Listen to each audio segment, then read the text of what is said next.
Hello, artists and friends. How are you this morning? It's about 5 o'clock in the morning. I just woke up.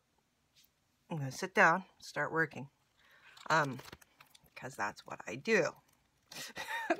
I wanted to stop before I got started here real quick, though, and talk to you. I'm looking for my slippers. Sorry. I set my feet on the ground, and all of a sudden I was like, whoa. It's cold in here. That's why I'm always wearing this sweatshirt.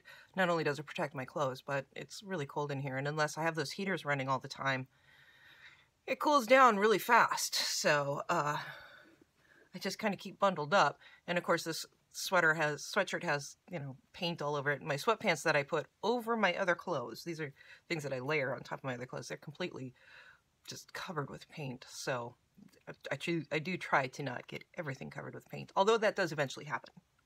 I digress. Hello. How are you? This is the second part to this guy. I love how it turned out. So we just made this in the first video. I gave it a little bit extra space. You know, we do want it to be able to spin freely. And this will be attached somewhat like this into the page, so that these parts will kind of raise off, and you know, they're not going to spin. I do wish I had some sort of spinner, like I think a twister spinner would be really cool, but it's way too big. The little game spinners would be really cool to kind of do, to mimic, but I do like how this turned out. I think it's a great design element. So this video is going to be part 2 of the straight shooter page. You know, it's the knife thrower, but I also want to put that gun lady in there because I think they did it also. So it's going to be the straight shooter. I don't think I'm going to put it in the next page. I think I'll put it in the page after, though. I'm still thinking about that. I like to do chronological things that make sense chronologically. So if you go through the curiosities page, I guess this could be, you know, easily one of the sideshows things that you would watch. So we're still not at the main event. And I do have other sideshow things that I still want to add into the book. So I don't want to be at the main event yet. I don't want to be inside the 3-ring circus yet. Hopefully I can leave enough room in the book to get to that. Okay, so since it is another video, it's going to be part 2 of the, what did I call it? Sharpshooter page, something like that. Not quite positive. This is the prize. That's going to go into the drawing. This is, sorry. This is a Prima Marketing stencil. It is brand new. I accidentally bought 2 of them. This has never been opened, and I love this stencil. I'm giving you something that I love. I have 2 of them. So, instead of returning it, I'm going to add it to the goodie bag. Right? So we got the journal, we got the journal pack, we have the earrings, we have the deli sheets, we have the 7 tags, and we have this. Am I forgetting something? Don't know. Currently you have a video uploading. The video that you have uploading is part 2 of this guy. Now what I am doing is I am going through and I am changing out all of these what are these? Are they the O-ringy things? No, they're not O-rings. You know what these are. I don't know the name of them right now. And I'm switching them out with, these are actually called clothing pins. You'll get some in the journal pack. I did include, they're just little garment pins. You can use anything on here that you want to, but I kind of like the garment pin look. It's kind of an antique thing. I think Tim Holtz has sold some of those, but I honestly think I got these off of Amazon for quite cheap for a massive amount of them. So I am switching those out so that the doors close a little bit better.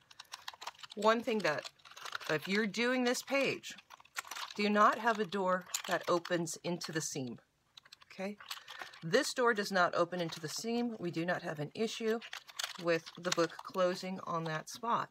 That book would still close further on that spot if it wasn't held up by this door in this seam. I didn't think of that. It didn't occur to me, but I do know that it would have closed much easier if I had put this door facing the other direction. So be conscious of which direction your doors are going, okay? If I were to do this over again, this door would open from this side, open that side. And it would give us much more space in our seam. Okay, so I am switching out those thingies to the garments. Okay, let's see. I already told you about the stencil going into the drying bag. I'll have the rules down below. Thanks everybody for commenting and all your really sweet, amazing things that you say. Susan had asked about the cigar planks. These. So, any smoke shop should sell cigars. Most towns will have some sort of smoke shop. These are found inside of the cigar boxes. And sometimes they'll have them in there. They'll sell you the cigar boxes. I can get cigar boxes from $3 to $5 each. And I do go in and buy 10 at a time because I like cigar boxes, and they're just something that I have in my brain that I like to alter. So these are sometimes kept behind the counter though, because to light a cigar from a lighter, that's the lighter sound. If you do it from the lighter, that lighter gives off a gas, and that gas, as they're, that's the cigar. What that does is that gets all of that gas up inside the cigar, and it actually does leave a residue taste in your mouth, and you taste in that gas instead of tasting those very expensive cigars. I don't like cigars personally, but I do know how this works. So what they do is instead they'll cut off a piece of the cedar. The cedar is in there for humidity. It does absorb any humidity, keeps the cigars longer inside the cigar box. Then they will cut off pieces of it, and then you light your cedar plank, and then you light your cigar with the cedar plank, and that way you don't get the gas up into the taste. You're not supposed to inhale it. Don't inhale. But you don't get the gas taste. You get the taste of the cedar, which is a much more pure burn than the propane or whatever lighter fluid is in your lighter. Okay, that's a complete digression, but that's why they use these cedar sticks to light.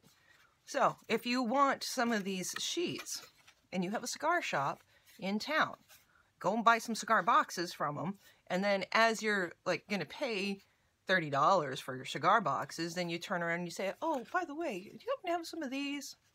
And my guy is super sweet in Walnut Creek. He's an awesome guy. He'll give me some. He'll give me some. But buy something. Don't just ask for them. You know, it's kind of a good rule of thumb. If you're going to ask for something, add it on, and you need to purchase something first. But that's where you get these cigar planks. You absolutely do not have to use them. I did think about using them for this next part of this project that I want to do, which is kind of a cabinet card type of thing, like I mentioned in the first video. But, then I realized that I should probably use something that everybody has more access to. So this is just like a cereal box. Cereal box would work fine. I kind of tore up the edges to be jaggedy. We're going to see what we can make out of this. Okay. So, and also for your cardstock, use whatever cardstock you have. Don't order the exact stuff I have. Any cardstock will work for this because as you saw in the first video, we painted it and then we stenciled it. So just something to give it a little bit heavier weight to it. Okay, I'm going to stop talking. Hopefully I said everything I needed to. Drawing rules will be down in the bottom, in the comments. And thank you so much for everybody who's participating. We have to share from the Facebook page, Messy Hand Band of Artists. The drawing will end on January 15th. I'm going to try to put up a video a day until then, at the minimum. All your comments, likes, and shares are getting added. If you see the thumbs up and the heart, that's me saying I see you. Okay, you've been added.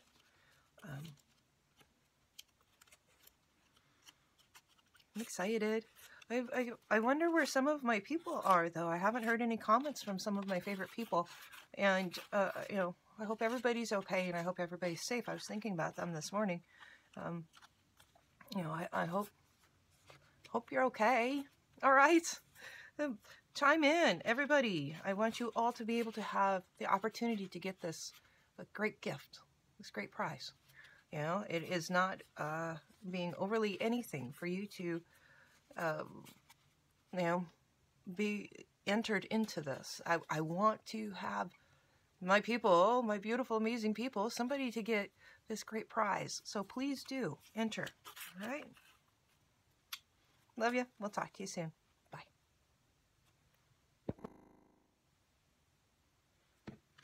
Hello. Looks like you're good. Okay. Sorry. I like to make sure that you're there. Okay, I'm going to take off this one last circly thing.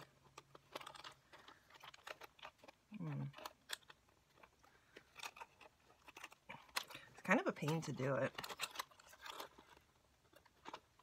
You don't want to use these. Well, I mean, they're cool. They're cool. They definitely look a little bit more modern than what I want it to look. However, they do match with the rivets well. And we're just taking it off of there. We've got this. We put it on there. And then we put the fatty side to there. And we pin it on. Part of me thinks I should probably go back through and drop a bit of glue into these here so that they don't open, so the shanks don't get lost. Because with opening and closing, I could see that happening. But see how cool? Works perfect. The pack I got off of Amazon, I think had just this massive amounts of these. I had used them to hang up my jewelry. So that's, they're for my jewelry display. But now they're for art, too. Because there's a lot of them. Okay, again, this right here. If this would have been like this, see how that leaves such a nice flat entrance in the folds? This really should have been done the same way. I just didn't know it at the time, or I would have switched it up. This door should have gone the other direction. Almost makes me wonder if I shouldn't cut it off and reattach it over here.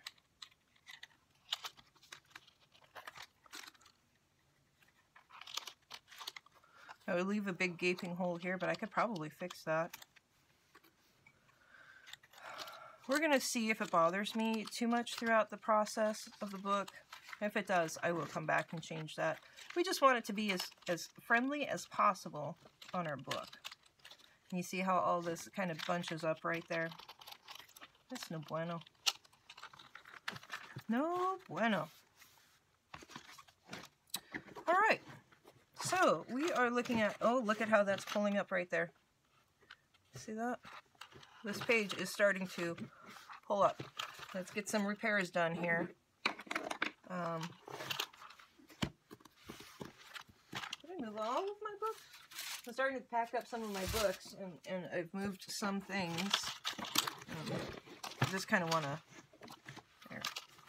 make it flatter, make it stay open. Let's get something in here. I'm looking at my color choices. I'm thinking about tape. I'm thinking about all sorts of different things here to repair this, because this is getting bad. So I'm going to start with athletic tape. I'm going to actually do a double repair on this. We're going to put this guy in here. This is surgical tape. And you can get surgical tape at any of your pharmacy stores. You know, it's a water soluble. It's a you know, you can take a shower with this stuff on and it doesn't come off.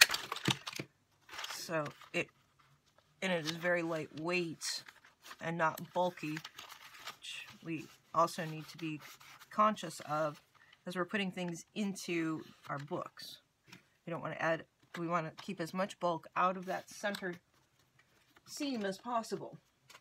Okay, so we got that down. Let's put one more piece of fabric. Empty packages. I don't like empty packages. We need to throw those away so they don't clutter. Let's, okay, what do we got going here? All right. It's a great color. Good texture. This is just a scrap of a scarf that I had laying around. Okay, this scissors needs to go in the garbage. It's so funny, you know, we keep these things laying around, and then you have 5 good scissors and 1 bad one, and the 1 bad one is the one you always grab. So you do a fabric background. So this is going to go onto one of the pages.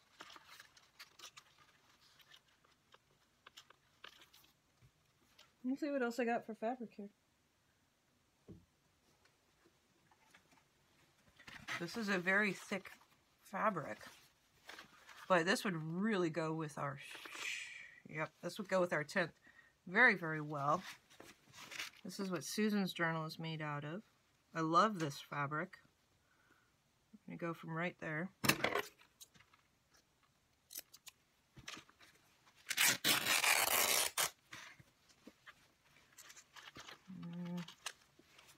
Give a little extra on all sides here.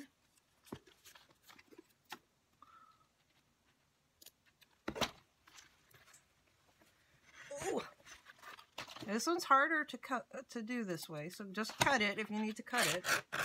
Oh, come on.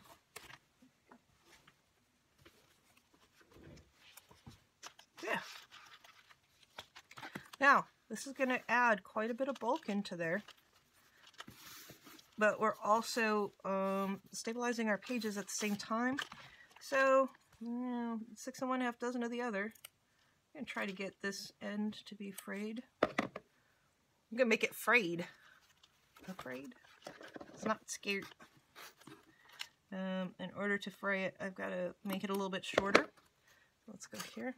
Oh, cool. Got it. Okay. Oh, it's so frayed.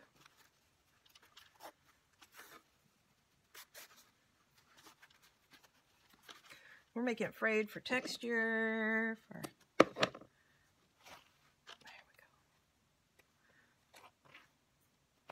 go. We don't want, you know, I don't mind some strings. I don't want all strings. I think that's kind of a overkill. Personally, do how you want to do it, of course.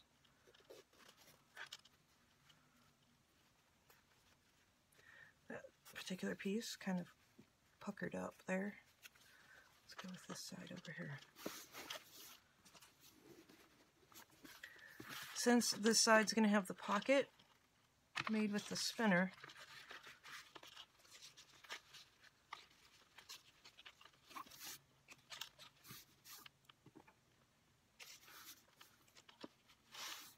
you can do this with any fabric you have laying around too. You don't need to have just my fabric. Do it with what you have in your stash.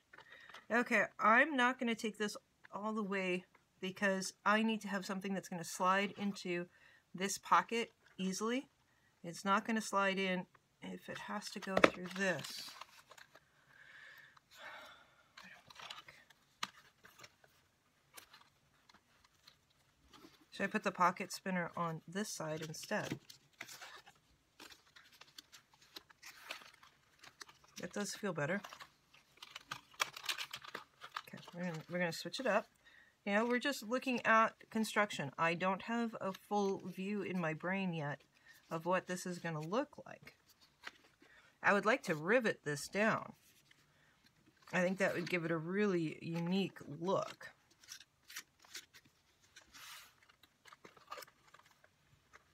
And we are gonna grunge up this fabric. Maybe we should grunge it. No, we got to glue it first because the ink will. Should we part of doing this is to stabilize the center. I'm thinking here, guys. I know, the smoke's rolling out. I know you're saying, why are you doing that if you want to shore up the center pieces? Because this is thick. This is super thick. And I don't want to add... I'm very much so trying to be conscious of the thickness of the center of the book. So I'm going to put a lighter weight fabric in the center.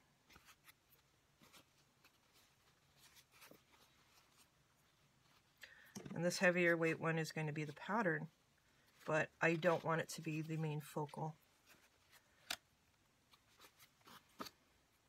And you'll see why here. I don't want this heavy fabric to be in the center of the book. Not that it makes much difference anyway. I mean, it's these, but this will definitely stabilize everything that's under here. This is almost an upholstery fabric. It's a heavy canvas fabric for sure. You can use any fabric for this though. Does not have to be any particular. This is probably a little bit heavy to go into this center of this. So we're going to take this piece. And we are going to use this in here. This was a bandana scarf that was never, it was really built weird. It was never really long enough to wrap around my neck enough times. Mod Podge.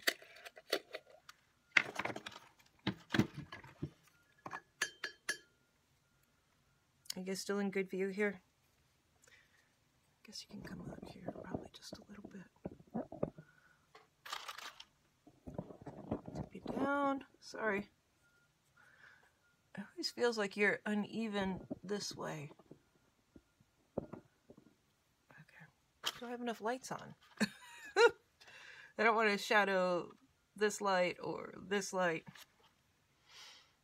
It's filming stuff.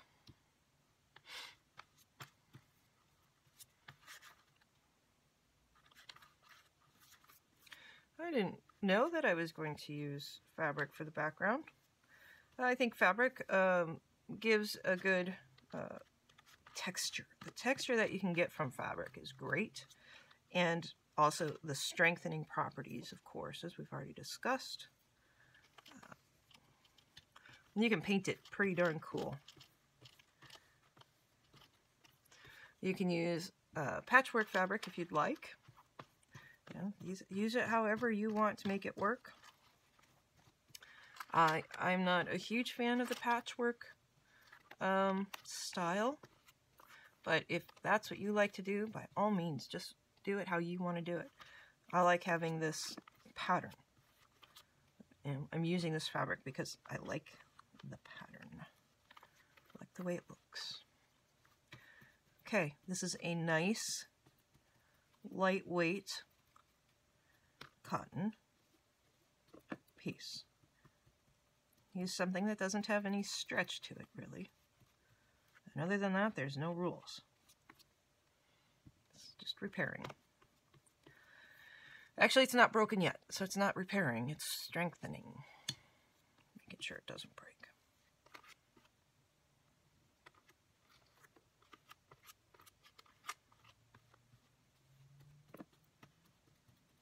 Getting it way down into that seam so that it allows for that seam to breathe.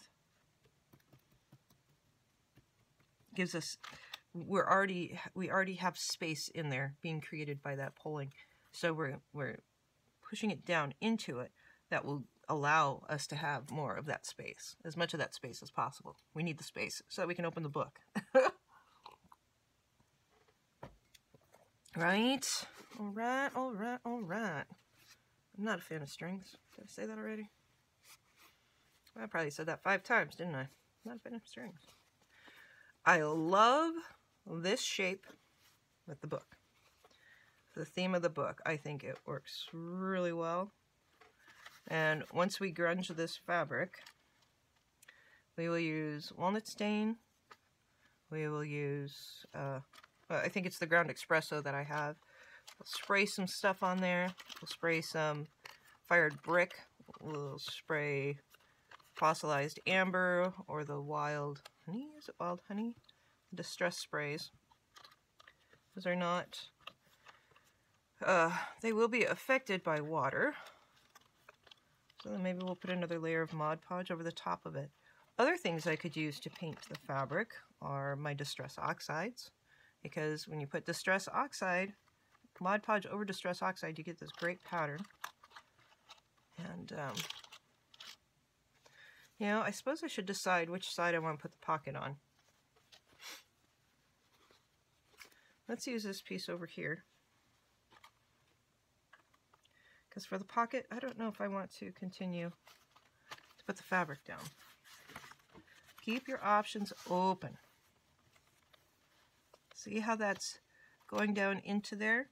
And it blends really easily. I chose a color that will work together well.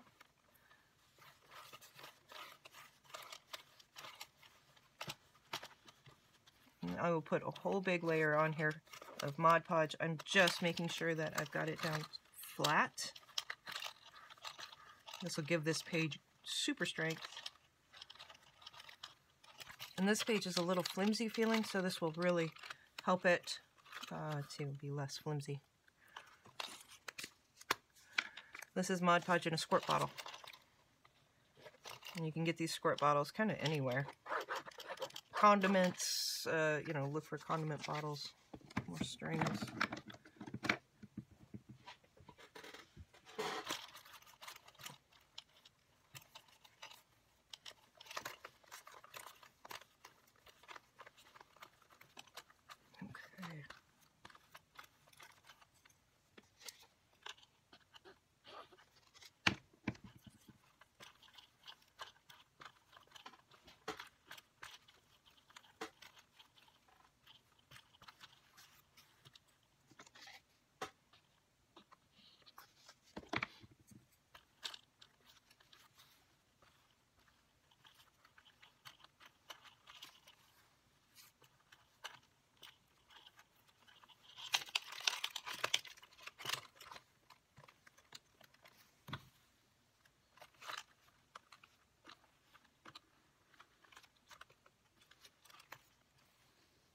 And we want that page to dry as kind of flat as possible. It's going to be important that it doesn't have a bend to it. Any bend that you have to it, it will permanently have as this glue dries and this fabric dries.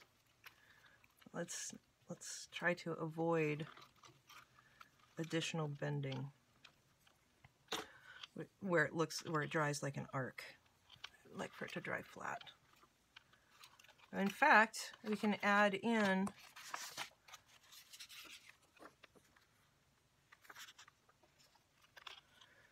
let me look at something here. I know in my stash I have some Tim Holtz cabinet cards.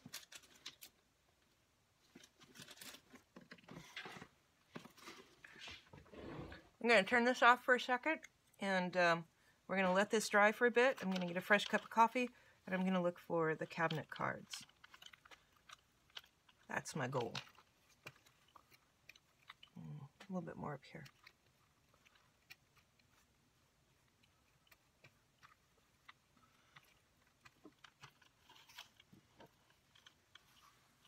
Okay. Hi guys, we're back.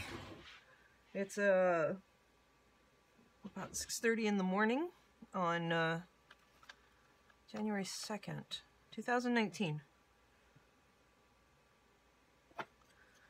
Okay, it's amazing how fast time flies, isn't it? I cut the women down as much as I could. I think that both of these women are excellent images. I think they are very, very cool. Part of me wanted to put this over the top and then put the images like on here. But what a waste of all that gorgeous fabric. So we don't want to cover up something that we've already done. That already looks good, right? We don't want to cover up something that's good, because this is good. This will be great when it's done. Oh, I should probably put some, do I want to put the pictures down and then paint it? Or I want to paint it first and then deal with the overspray. Black marble. I'm kind of afraid to use straight black. I don't think that will serve us well. This is the picked raspberries.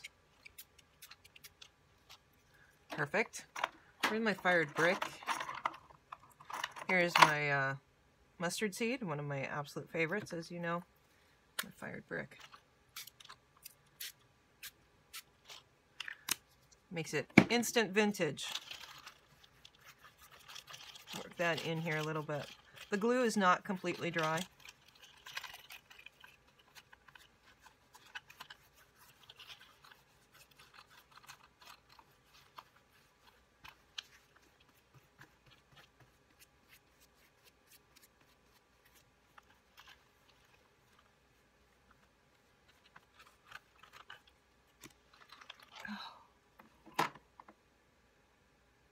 Fence is white. I don't want white for sure. This is the London blue. This will be a great addition.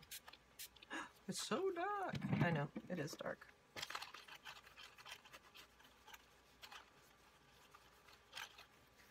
So if the color's not right, add a little water.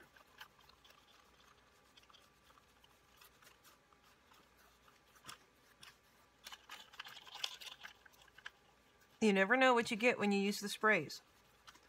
Doesn't turn out exactly like you thought it would, don't stress. Go with it. It's okay. Okay. Everything's okay. This will still turn out really cool, just like it is.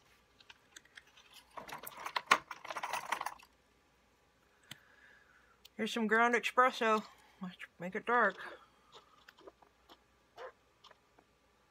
This is actually a re-inker, I think.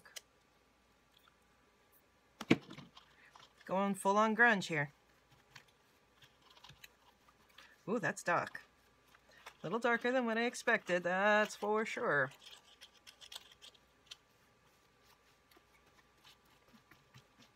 It'll be good in there though. So what do we do when it's too dark? Let's add some water. Now, we want to be able to soak up that water also, because as we do that, it will grab some of that paint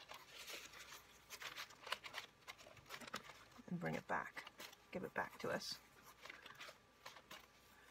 So while I'm doing this, I'm thinking of old wallpaper that's in ghost towns. I went to Bodie State Historical Park. It's a gold town, ghost town, and there were some of the most awesome wallpaper in these old buildings from the 1800s. And the wallpaper is just crumbling, and you know, I like that. I like that look. Super vintage, you know.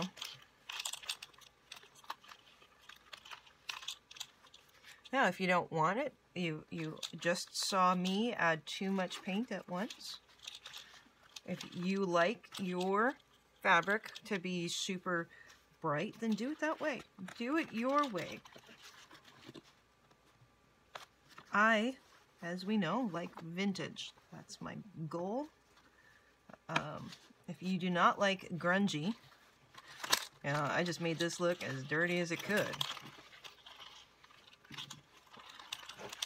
If you don't like that look, don't do it. Now I'm just taking off some of the paint. Let's find another.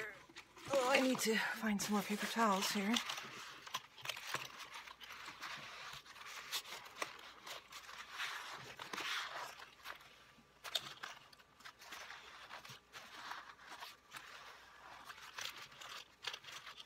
Nice and dirty.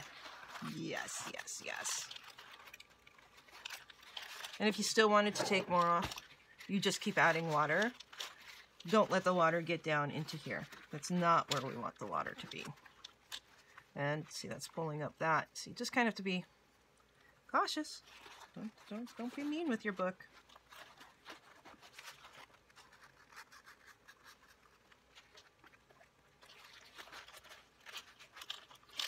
But I personally find that this was interesting. I find this just an element about it that, you know, it can't ever be replicated, that's for sure. This would have been just fine, though. I think this would have been cool, especially with the fabric. You know, it would have been a fine match, but now we've got that. It's good. Where's my fired brick? One dang color. Oh, did I not unpack everything? I thought I had unpacked it all. Oh. Oh! That was almost an explosion of epic proportions, but I didn't do it. Oh. Sorry. Time out.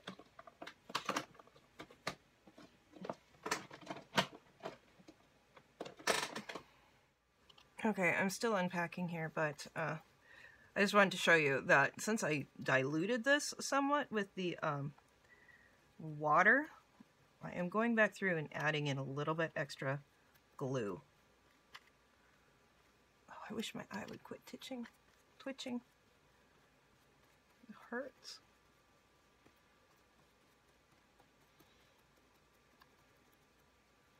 There we go. Kind of a soppy mess right there. Most of that side's going to get hidden, so.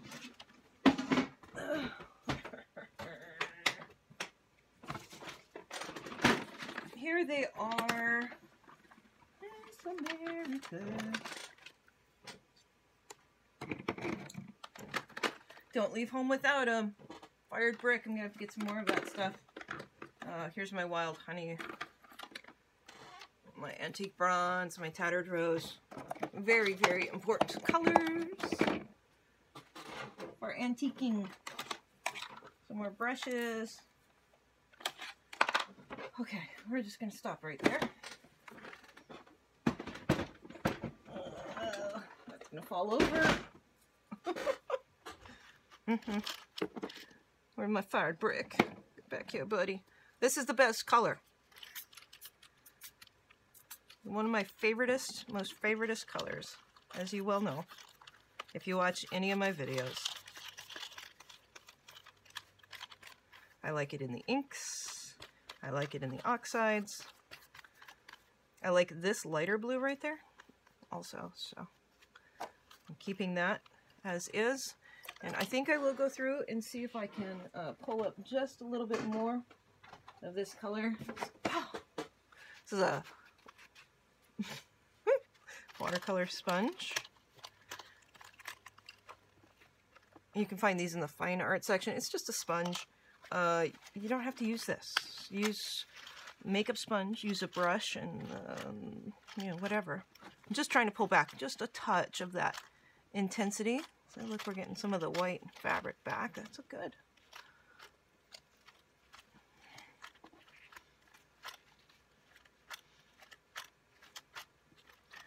We want variety and interest.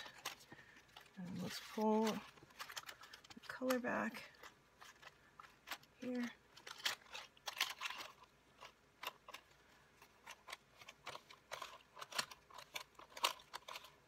Oh, nice. That actually works well. I don't know if I'm pulling up the sponge or if I'm pulling up the color and the glue. Pulling up something.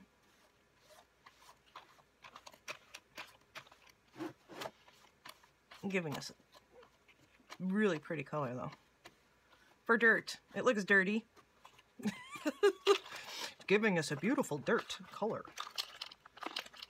Uh-oh. I'm being a little bit tough on this page. I'm trying to be aware of it. I just lost a tag. But actually it's okay to kind of loosen up the stiffness of this right here. We need that book to kind of sit nicely in there. I know it's not what it originally looked like, but that's okay.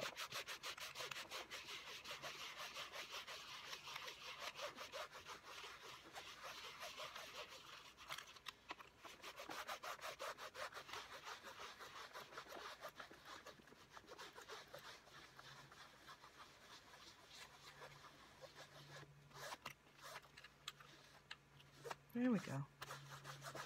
Just keep working it. It got a little dark for me. I know that. You have to really watch out for that ground espresso. That stuff is super intense.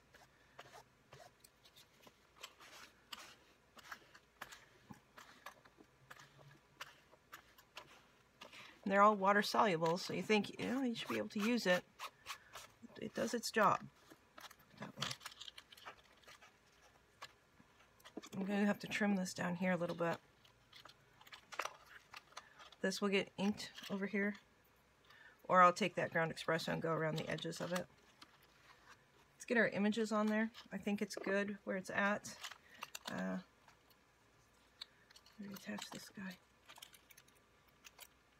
See, I think that's why I need to put a little drop of glue onto these tags so that those don't open up like that.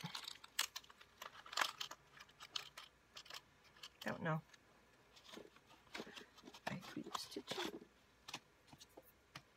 Where's my other girl? Woman. Where's the woman shooter? There she's.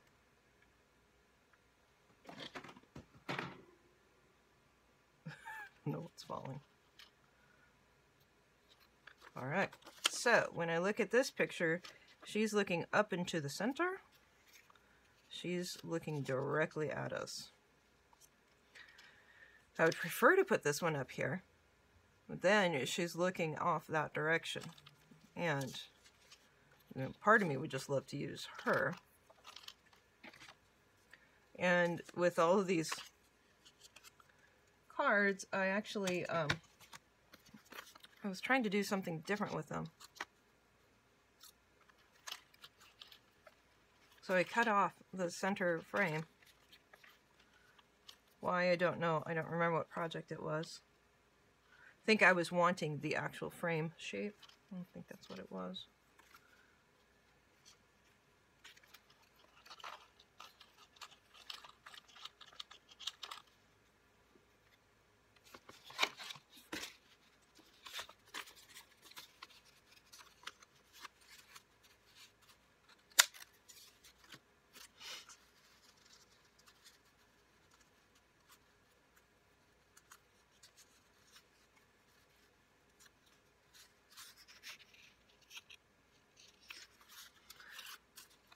I'm not going to use these, but I like the vintageness of it. You don't have to have a frame for these. And I'm just kind of staggering that. I'm going to stagger the top. I don't want any super straight lines with this. Kind of interesting for this book. I'm going with this more.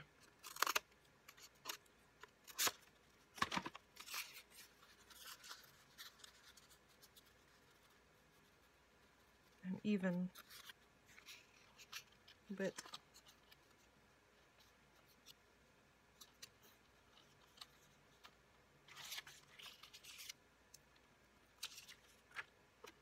Now I wish I would have kept her more bigger. Do I have a second one of her?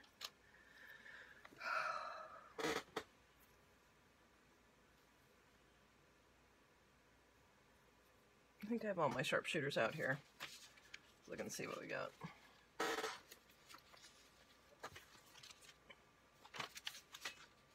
Nope.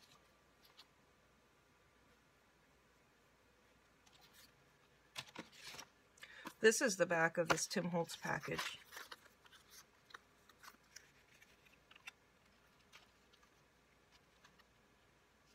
Another thing I don't like about it, I love the pattern, but I don't like the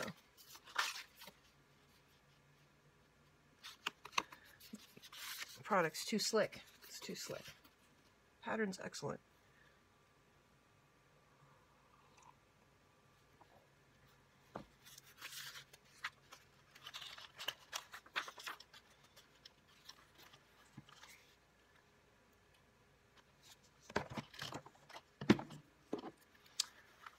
Some of the glue has come up.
I'm going to wait on putting the image on. I'm having enough of a question that I'm going to wait. Let's go to the next page here. I've got a tear here. That's easy enough to fix. Let's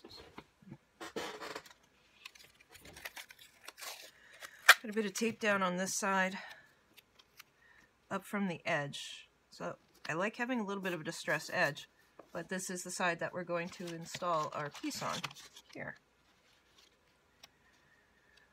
Now, what we need to address is this edge, all edges.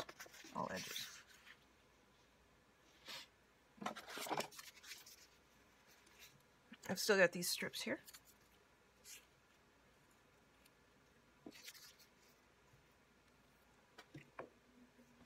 I'm going to use these up since they're sitting here on my desk.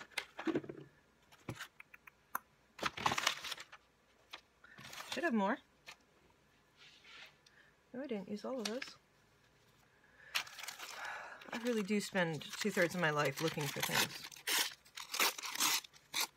Let's just use this piece of deli sheet up. This is a beautiful deli sheet. I did it and then I stamped over it with gold stays on ink. That's where you get that gold pattern from, is the gold stays on ink. Let's just use this.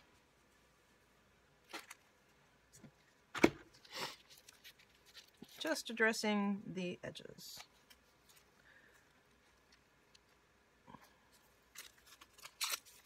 Not only bad habit comes from loving you. Not as much as you want to. Little cross-Canadian ragweed, old song. It's called Bad Habit. Good song. My only bad habit comes from loving you. How does you want me to? Okay, I don't know all the words, so you can tell.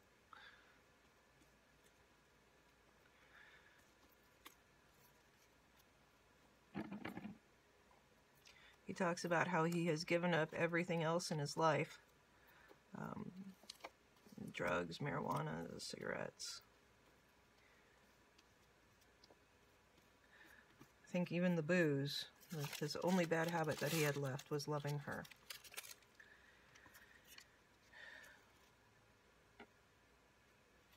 Well, we're going to stick with the same on this one. I want to make sure that the pocket entry is completely covered.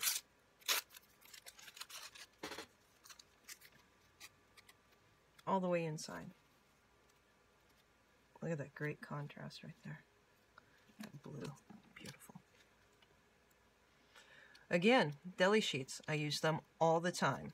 So these pieces of paper, if you haven't seen my other videos, go to, I think in November, I did a jelly press play. Shows how I make all of my deli sheets. It's layers and layers and layers and layers and layers and layers and layers and layers of color. I'll put onto the jelly press. And I use deli sheets for everything. For everything. I love them. They are my favorite. They work so well. I'm going to put a little bit down in this little corner here too. They're very versatile. I use them for my canvases. I use them for my book. I use them for any background I have.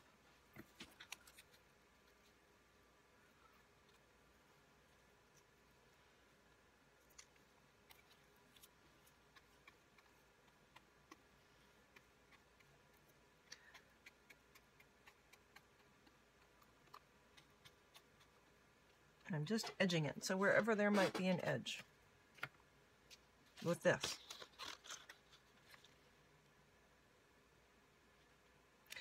See, and that's actually one of the convenient things about working in the same color palette. You work within the same color palette, which everybody inherently does. Everybody works within their same colors that they feel the most comfortable with, that they feel make them happiest.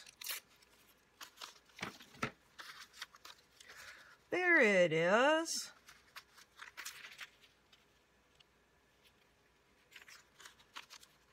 How's that for a frame?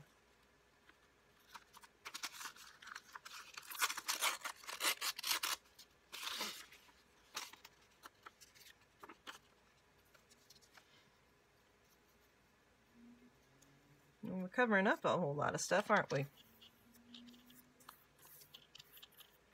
Photo was going to cover up a lot of it anyway. Let's see here. This really isn't that much larger than the photo. And I was wanting some sort of frame on her.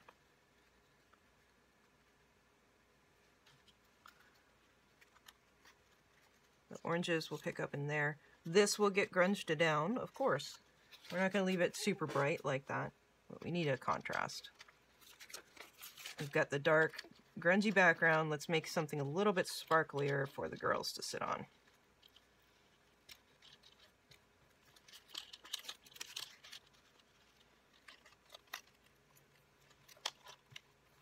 This will get torn down into size, don't worry. Now this is a deli sheet that was made with the gold, yellow paint, and then I stamped on this deli sheet with Stays On Purple in that circular pattern, and then archival orange that does the flower pattern there. The thing that I love about deli sheets, and again, deli sheets, you know, if you don't have deli sheets in your country, you can probably use whatever type of kind of lightweight, transparent paper that you would have. Make sure that she's lined up okay there. So something along the line of a tracing paper. I've heard of like freezer paper, food wrap paper, any type of paper that would be used for food. It's kind of a lighter weight but strong enough. If you could find a strong tissue paper, I've seen people use tissue paper on jelly plates. I wouldn't necessarily recommend it. It looks like it's kind of a pain in the butt and that you have the tendency to lose your images.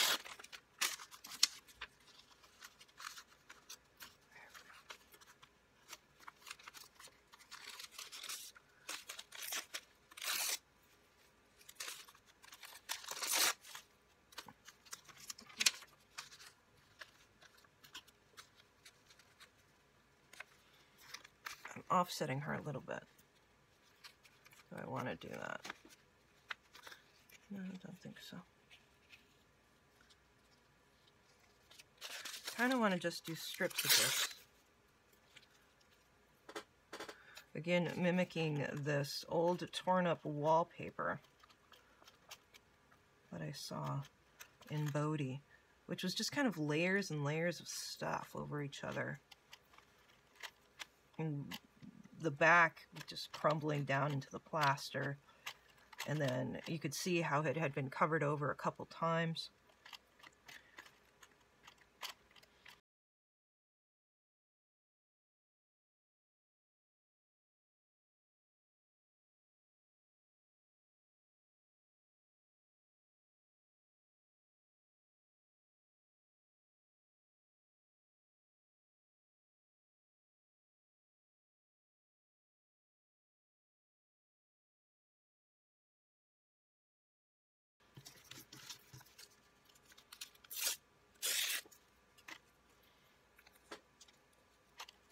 And this creates interest too. The tearing.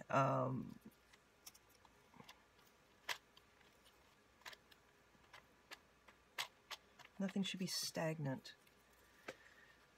Let's see here, I like that side better.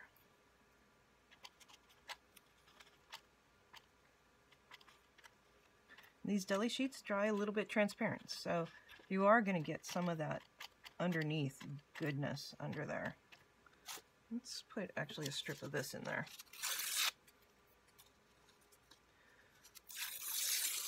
There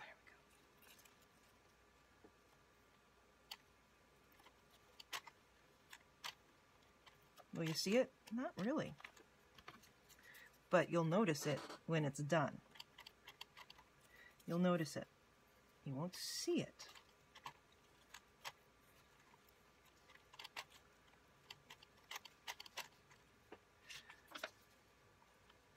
Because we love subtleness, right? We don't ever want to beat somebody over the head with our work. But we want them to look at it and go, oh gosh, wow, that's intricate. And then not know why they say it. Down at this bottom you'll see it, up at the top you'll see it. Now you don't see it on that other one, which is kind of sad. Because if I didn't put it in, and look, that would have really been helpful in that spot right there.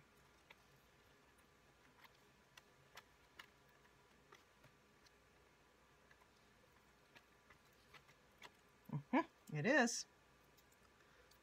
What else can we put up in there? Have any other pieces of paper laying around? I need to find some more deli sheets, huh? In the same color tones.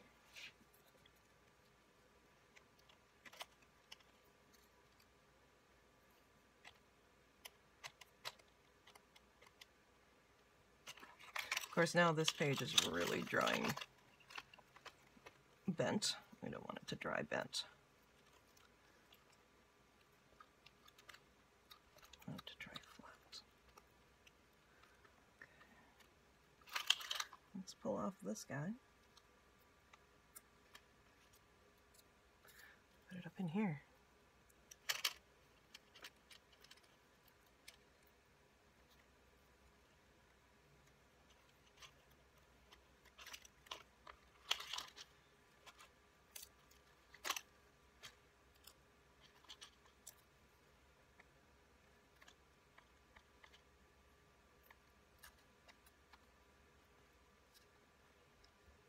Nice. Okay, so I'm gonna stop and let this dry see what we need to come up with next. Yeah, that fabric did end up getting almost completely covered. That's kind of a shame. It was cool fabric. I got it a little bit dark. I know that what's going to happen with it is going to be beautiful when all this dries. You're going to be really surprised. You know, but you just kind of have to work with it. You know, don't stress. Don't get frustrated. Just keep going and work through it. You know, our plans don't always work out, especially with mixed media. You know, especially with spray ink. I mean, that stuff is like unpredictable. You don't know what you're ever gonna. You don't know what's ever gonna happen. So don't get stuck onto one exact thing. If I had just that fabric back there, I would miss out on all the interest with these, you know, pieces and parts of deli sheets. So I have to let this dry. What are we looking at? It's after 7. So I'm gonna get part 2 of this guy posted, and then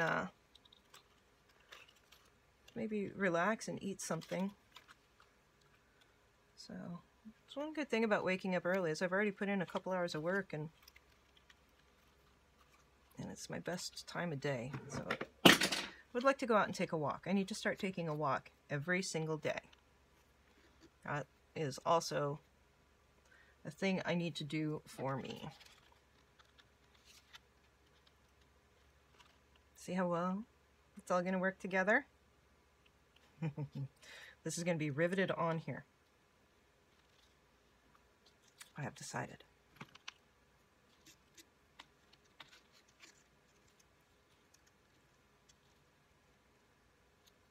It's going to be a pocket that we're going to stick in some sort of tag or cabinet card into it of these guys.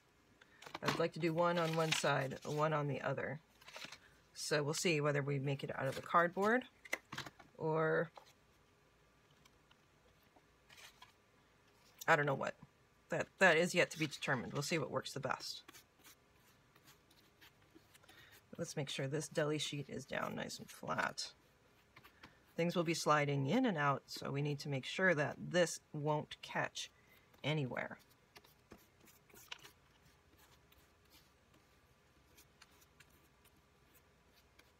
All right, guys.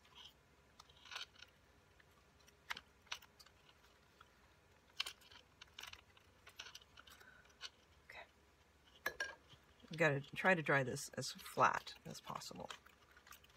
We don't want a big bend in it. All right, we'll chat soon. Bye. I just wanted to show you how I had propped this up with somewhat of heavier items that aren't going to move quite as much here. Actually, this needs a little extra help here. I'm going to take him out. He's not heavy enough. So doing it this way, we're pushing on both ends because it wants to buckle there. We don't want it to buckle there. We want it to dry straight.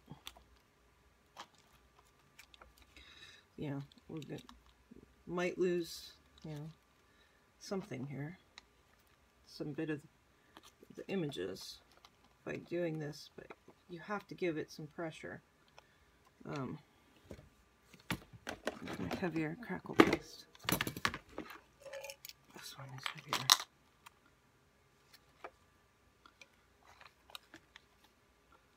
There.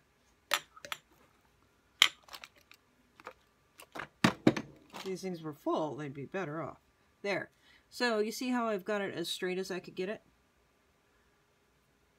Hopefully there's not paint on any of this stuff. It's getting all over other things. There is, we'll work with it. Yeah, do what we gotta do. There, pushing it straight. You have to tell the piece how you want it to dry. We're training it, we're making it be a flat page. Otherwise, it's gonna bend and do what it wants to do, and we don't want that. All right, that's all. Bye. Hello again, everybody. Okay, so quick update on where we're at. We've got this page all dry-ish. It's still a little bit wet in here, but that's understandable since we have that fabric in that crack and we put a lot of glue in there to try to really stabilize the book. But the page still folds down well, so it should be okay. All right, I'm going to just bring you down and let's get to work. Okay, chat soon. Bye. Hello, artists. Okay, here we are. I've got a little stays on. Some of my Timber Brown stays on. It is the most vital tool that I have in my toolbox. Isn't that crazy? A little bit of ink along the edges to accentuate, and we're going to really kind of rub it in here along these edges. Get out of the way here, jars.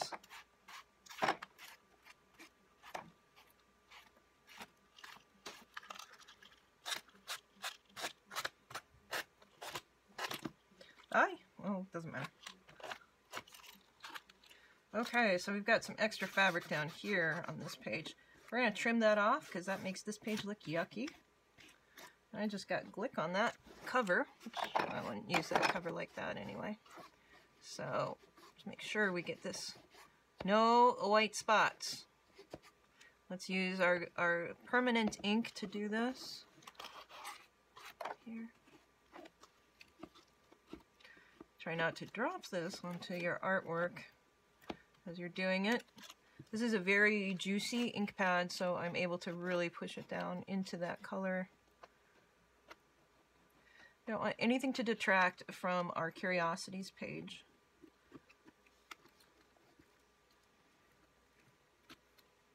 And that detracts from our Curiosities page. A little bit more color up in there. Dun, dun, dun, dun, dun, dun, dun. Now you can also take your stays on and kind of go over these tags here a little bit too. It's a super particular thing, but on the other hand, it kind of does give it a little bit more even of a rusty, grungy effect, instead of it being this pure silver color, which doesn't really fit. And now that I'm doing this, I think, oh, actually that really works. It really works. Okay, let's just do this.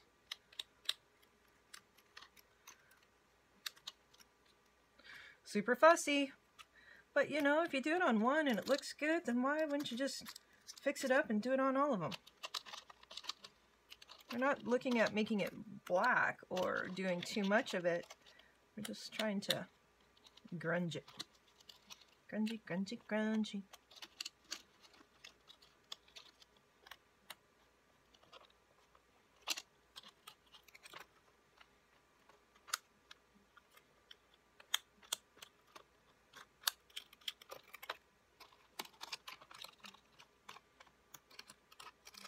Stays on, will dry permanently. The only way that you can take it off is with alcohol. It might come off a little bit, but you know, the only way that it would really come off of that metal is if you were using alcohol. Yeah, like that.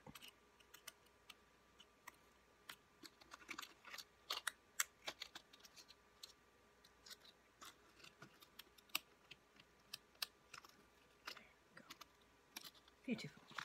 All right, let's go over. Distracted again. Distracted again by that page. So having a little bit of a hard time getting right into there. So let's just do a plan. Just do. Let's just so. Hold on. Everything's knocked over. Stacked up. Got a mess. I'm just trying to find a little. Oh, that's open, so we need to be careful of that. Again, I think this is a re-inker. Distress ink, ground espresso, acid free. Create the age look on papers. Maybe eyedropper applicator. I don't know what that is. Other than what I just read it to you. Ooh, that is in bad shape. Okay, we're going to take a fine brush. We're testing the point on that brush. So if you see an artist do that, they're looking at the point on the brush. You see how that brush is really not good. What that's going to do is that's going to cause this bristle and this bristle to not sit with the rest of the bristles. So when you go to use it, it won't be a controlled thing. This needs to go in the garbage. It's old. It was cheap. These are cheap brushes. See how the point is on that. So the point on this is still not great. I would not use this for a fine art piece. Let's see if you can put it over here. I hope that's not too bright. So it doesn't give us a fine point. And we really only have that one piece, though, that's kind of out there. As long as we're aware of that, you know, we can generally work around it. So I did put a little bit of water on it, and then with a little bit of this ink. And why was I being so careful with it? Well, I don't want to have this ink where I don't want it to be.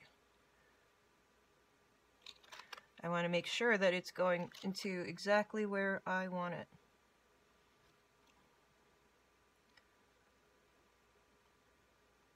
There we go.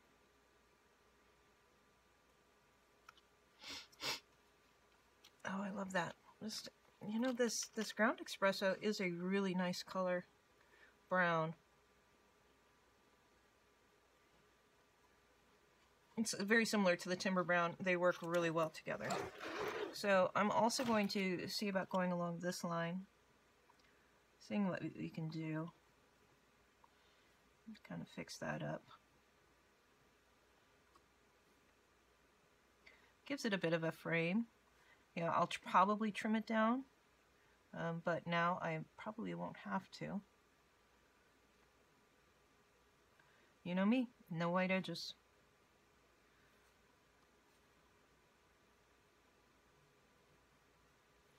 You don't want anything that's going to fight with your page. Now, we also have to be careful, though, because this ink doesn't dry very quickly, and it will get all over everything. I guarantee it. So, let's grab a rag. Kind of wipe it off here a little bit.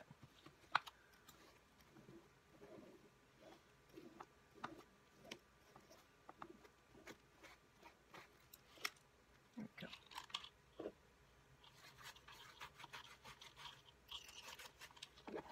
We are going to pull that into here because we can. All right, let's get a little bit of interest going on this guy here.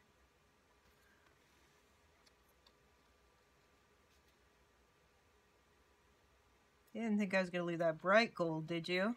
Never. Never, never, never.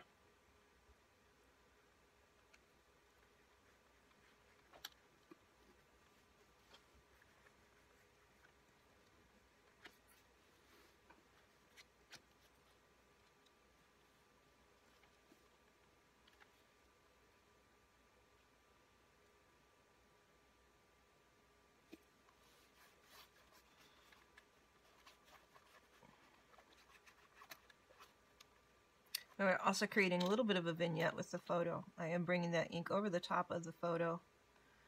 And then I will go back and stabilo the edges. I'm just kind of dirtying it up a little bit. Right?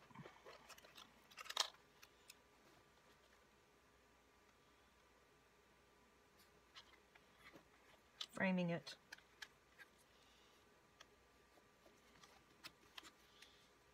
Put that little color in there.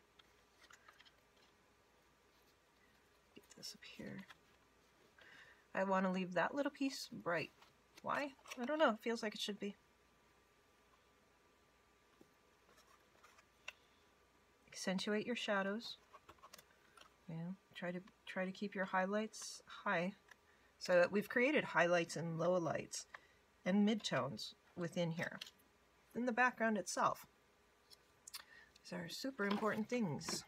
All right. So this has a little bit of ink left in it. I'm not worried about that little bit of distress ink on there. Mixing with the StazOne, it's not going to hurt anything. Shouldn't. Look how gorgeous that is. Alright. Here's one thing that I just thought about. First, let's make sure that we cover this up. Because I don't want whatever piece of art that I'm going to slide in and out of there to catch on that. Just don't want that to happen. Again, that's that surgical tape. Is that enough? You could actually put a genuine envelope in there and attach it to that. Could actually put something like this in here, and that would keep that from sitting too tightly. You see how that makes this natural opening, that once I would glue everything down, it gives it more of a height even, but it kind of pushes up the center of this a bit, which is what we're looking for.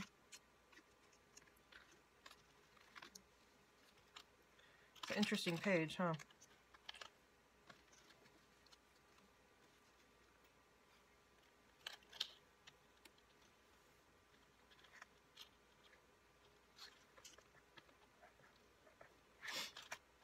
Definitely different.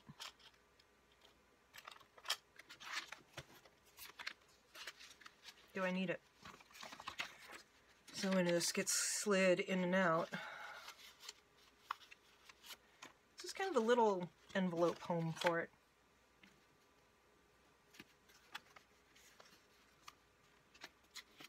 Gives us a little height in the center to push that center bit up. It really won't take much to put it in, and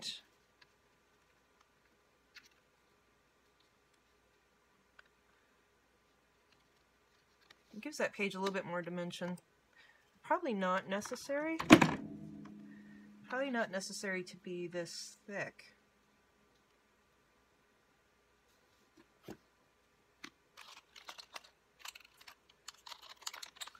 Thinking about it. Thinking about the pros and cons. The only real con to it is that it will create extra thickness.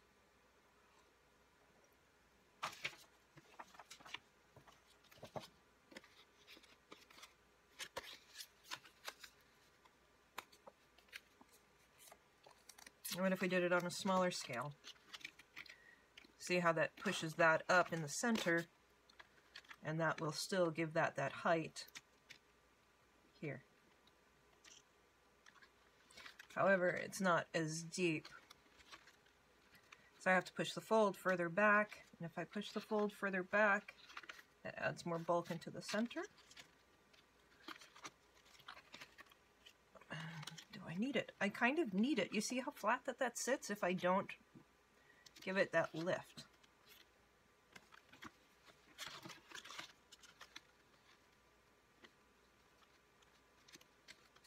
I don't want to overthink this. Too late, right?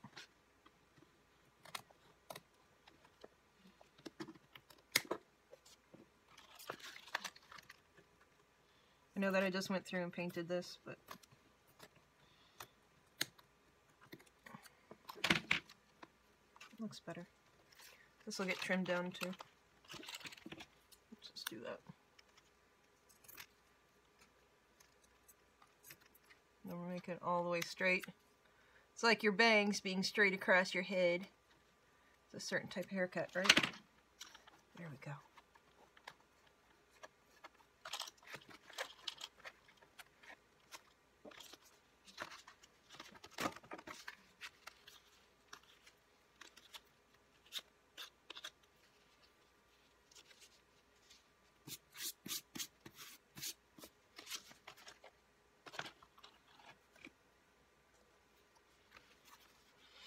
I hope this isn't the wrong decision.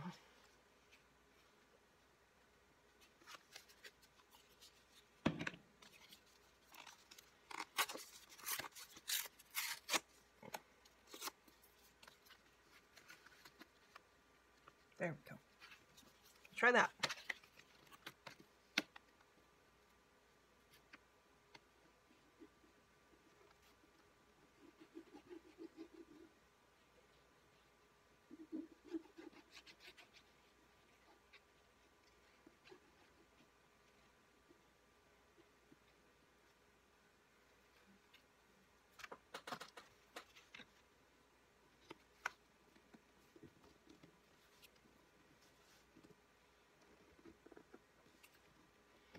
Making a nice deep pocket. Making it mostly level.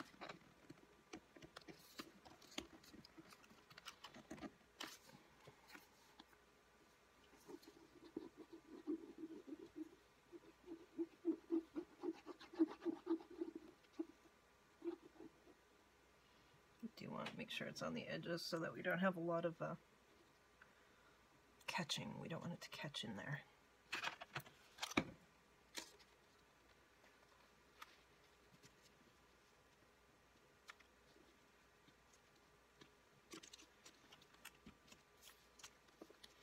In case you guys aren't familiar, that's the Fabri-Tac permanent adhesive. You know what it actually smells like is E6000. It smells like it's a stronger bonded E6000 to me. Or a more liquid E6000. I don't know if that is what it is, but that's kind of what it reminds me of. Let's see if I can pull this just a touch more to there. Got such a pretty border on all sides here. And actually, you know, this would be a good way to make an additional little page in here too. If that was your intention, you could easily do that. Right? Cool, huh? Cool, cool, cool. So this gives us the elevation in the center that allows these pieces to spin more freely.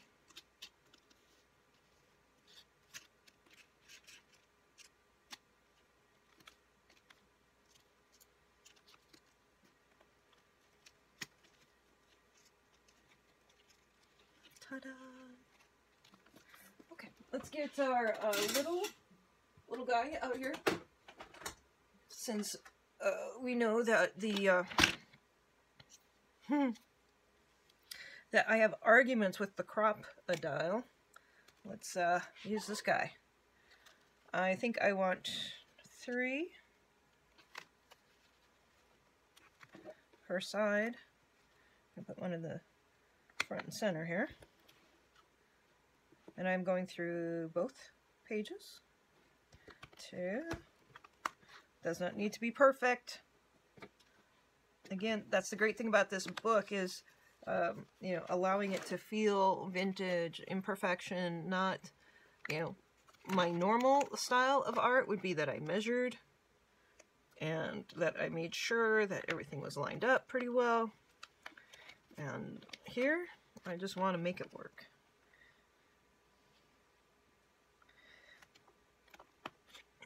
And since I went through and prepped all those pages at Mom's house, I can just really work. Not have to worry about doing the gluing and the pulling of pages. And of course I'm looking for my rivets once again.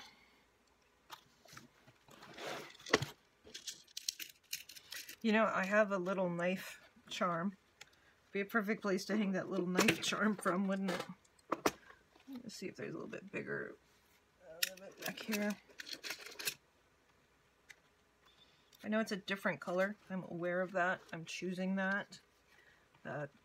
Interest, contrast, interest. All of those wonderful things. Gotta really think about those things as you're working on your book.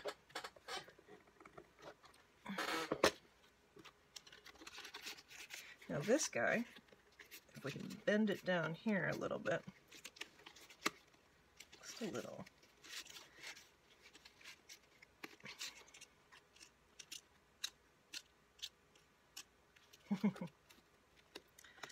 Alright, so then we've got our little pocket. It's a very substantial pocket. Very nice.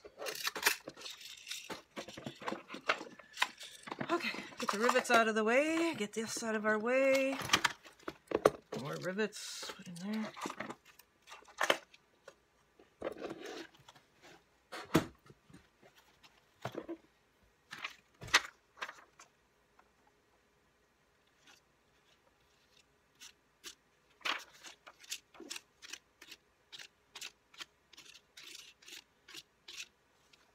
Not perfect, but it is cool. I wish I had one rivet down in there. It's being hyper picky, but it would force the book to sit flatter. This middle bit, you know, right where that fold is, it's kind of pushing up, and so if I had the rivet going through there,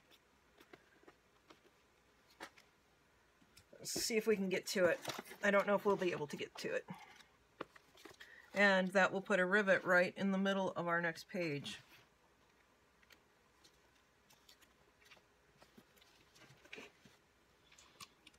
It'll be okay. Take it all the way to the back. Let's see if we can get in there. We don't want to damage anything in the process.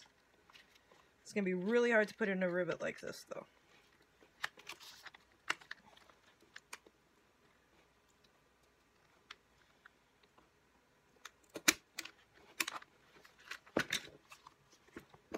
I only got it right there.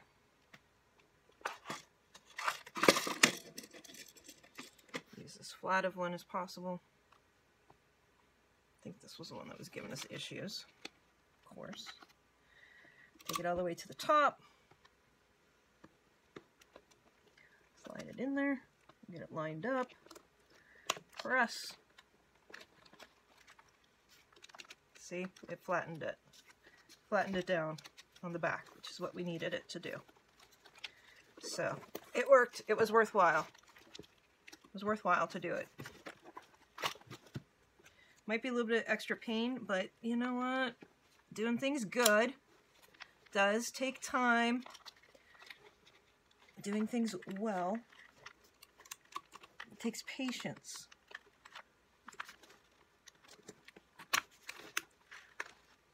I know the way that I want this to work.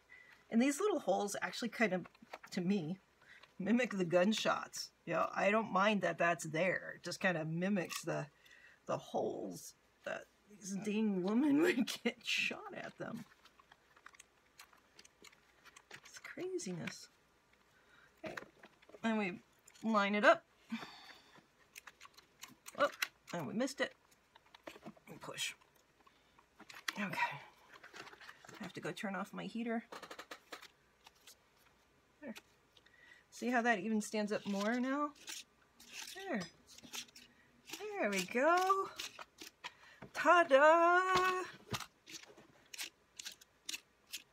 And bullet holes. That's that's the sound.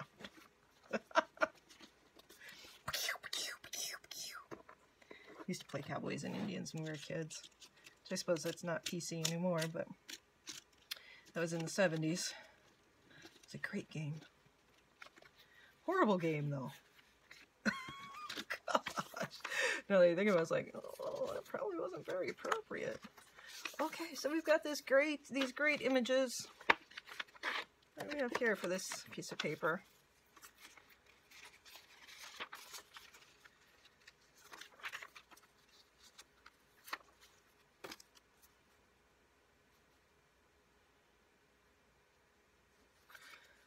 Okay, let's tear this baby up. Before I move on to that, I'm going to go through and stabilo this side. I know that's going to feel weird that there's that hole right there. Kind of feels a little awkward that it's there, but it's an interesting thing. It's not like it's a bad element. It's just kind of just this weird random hole. I can have weird random things in there too. It doesn't have to be, just because you don't understand why I do it doesn't mean that I didn't intend to do it. I intended it. By golly. You watched me. Okay, so the reason why my Stabilo broke off just like that is that this pencil has most likely been dropped. Once your pencil has been dropped, your lead inside the pencil can break. So this happens with expensive coloring pencils also. So once that lead breaks, you know, hopefully you just broke it a little ways down like this one. It didn't break off again. But if your lead continues to break like that in small increments, it drops a pencil. Hello, whoever just contacted me on the computer.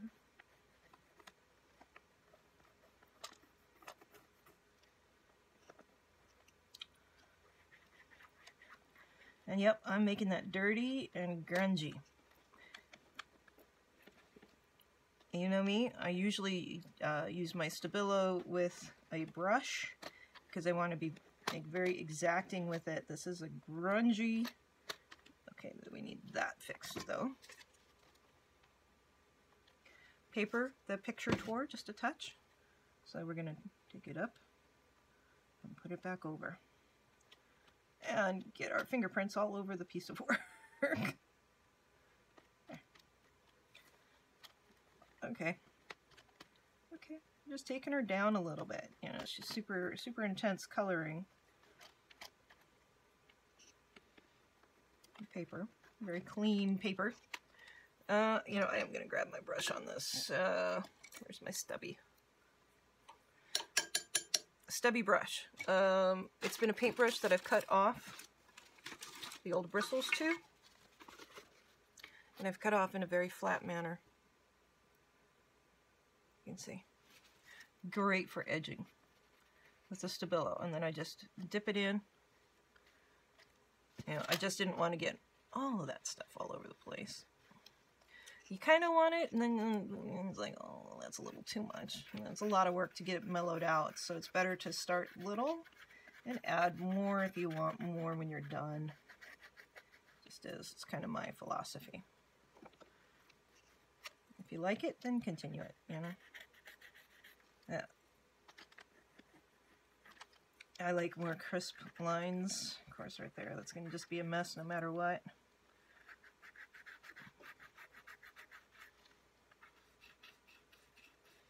See, I still go back in and put crisper lines in. I try to do one thing random, then I have a hard time leaving it random because it's just me. That's how I work. If that is not how you work, do it however you like to do it. It's your universe. This is mine. This is my universe. This is how I work.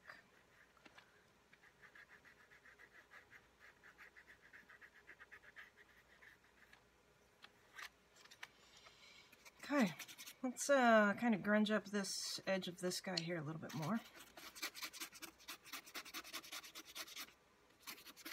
Trying to get this old weathered wood look.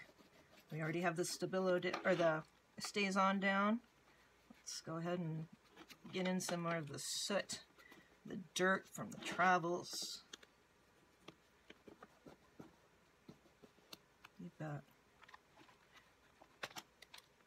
See if we can't bring this out here just a little bit more. Edge in there. You know, I did get this a little bit dark down here. It looks a little bit flat, maybe. It's okay to have the contrast of the super dark. Personally, if I were doing it over again, as we've already discussed, I would not have put that much of that espresso onto that piece of fabric. It really did kill the color a bit. I don't mind how it's turned out, but you know, you guys get the benefit of learning from watching me doing it. Don't put it on there as thick as that. Build it up a little bit slower. I just didn't realize that it would have that much of an effect on it. We're going to just grunge up this underneath layer here where this circle will go. A shooter page. Sharpshooter. Let's get under here. And this I want smudgy.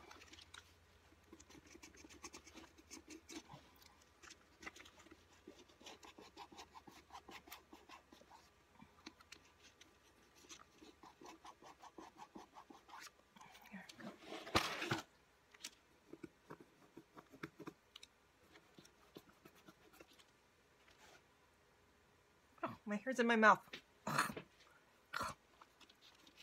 So I'm sitting here probably getting Stabilo all over my face.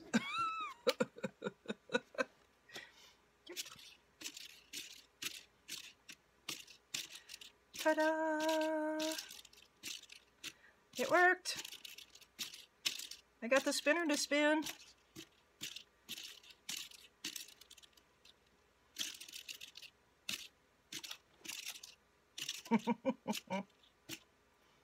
This is a little bent up here still.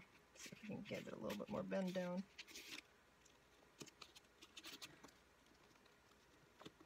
I'm trying to see if I can. Okay, there we go. See what I'm doing? Pushing this underneath so that allows that to.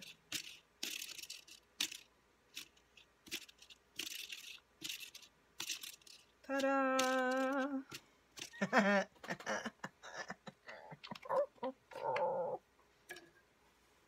Coolie! I do wish that was a little bit brighter. So we're gonna try our miracle cure-all isopropyl alcohol and see if we can't pull some of that color back from this fabric. We don't want to saturate it with. No, it's not coming up. That one came up nicely though. That's good. That one's coming up nicely.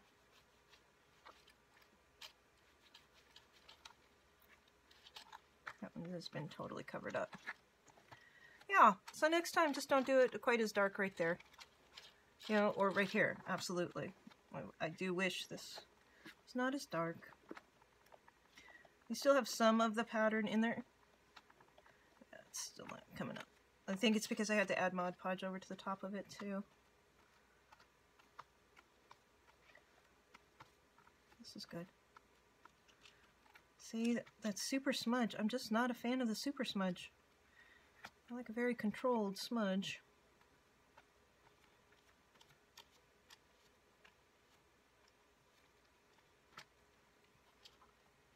Coloring is great.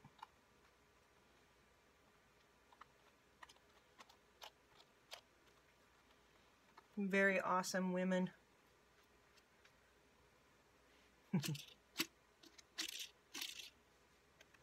Part is sticking, that part's sticking.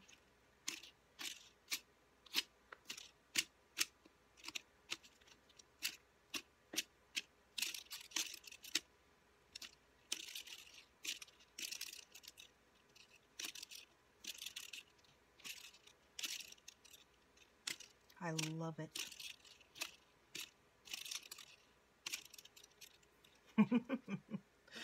Crazy.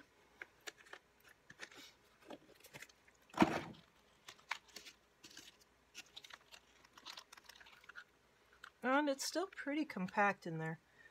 It's not a huge thick page. It's good. All right, let's get this let's figure out how to make this card. This is very slickery paper. I don't think I want to use the very slickery paper. I think I do want to use a piece of, did I use all that cardboard?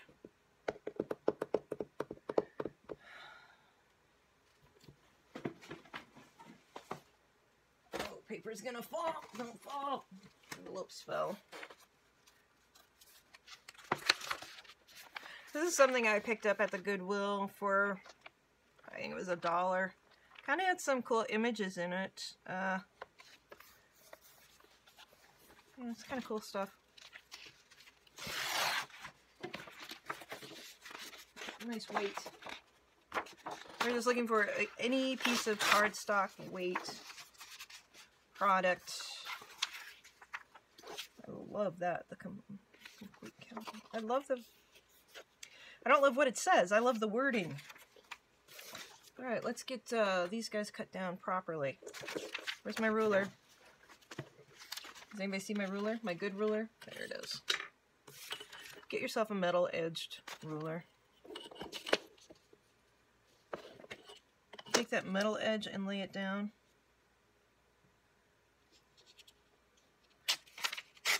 Tear the image towards you.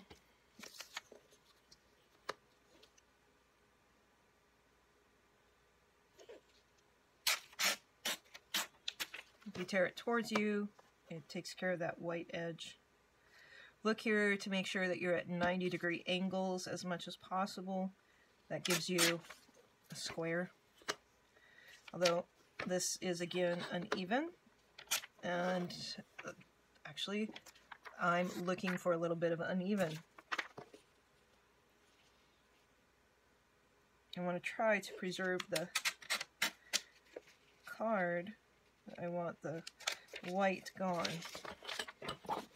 This book is uneven. I need a flat platform. I don't know if this table will be any better.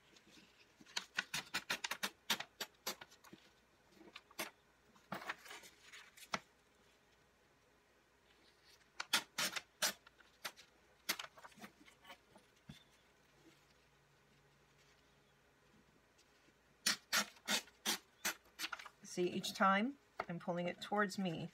That's how you keep from having a white edge. Pull it towards you.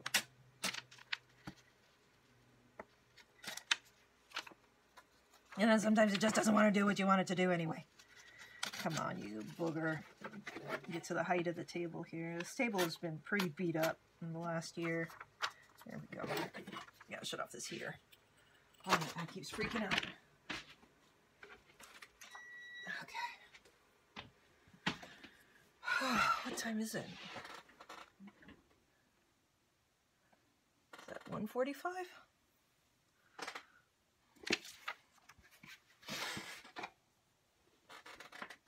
Okay.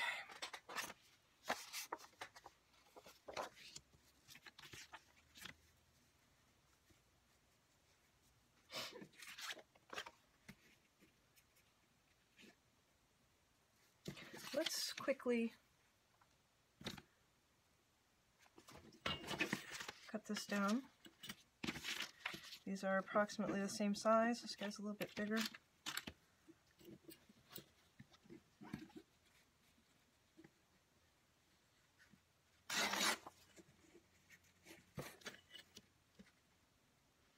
Leave those swirls on there. Those swirls are excellent.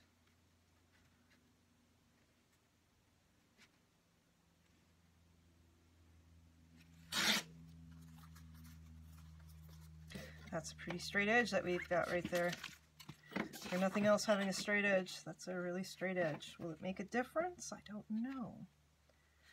It'd be so much easier to cut it now instead of later, though.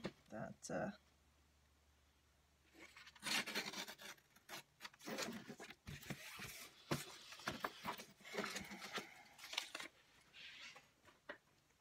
bring my garbage closer.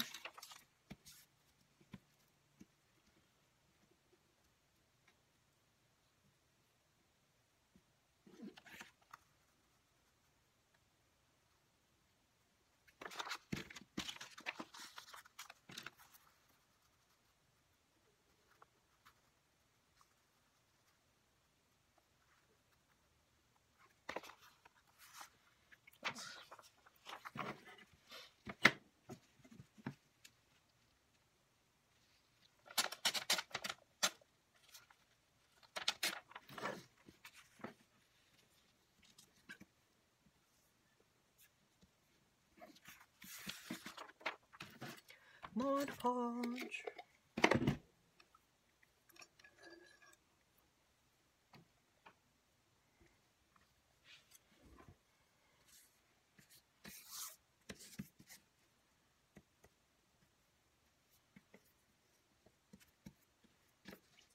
This paper is very aged. You know, it's obviously not a great quality of paper when this book was printed.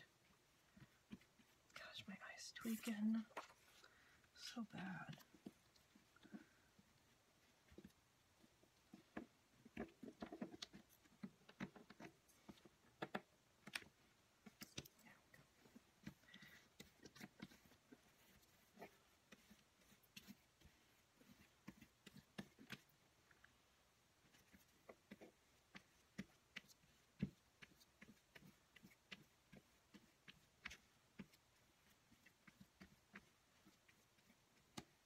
The other thing I could have put this on was a piece of that cedar plank. That would have worked excellent. Actually, that probably would have been better. You know, but this just gives you options of things that you might have around your home in your stash. You can use a piece of paper towel to do this, just don't do it after it gets drier because it will pull up the photo.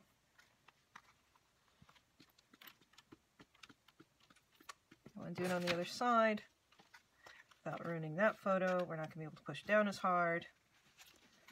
This is a slick surface. Remember, I would use a piece of plastic under this. I would use something else, unless you let that Mod Podge fully dry.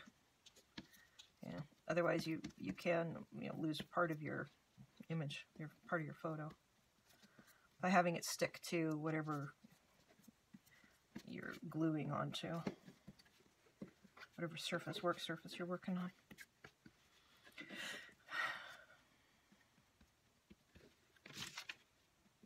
Make sure they're both right side up. They are. This one I want. Oh, what am I doing?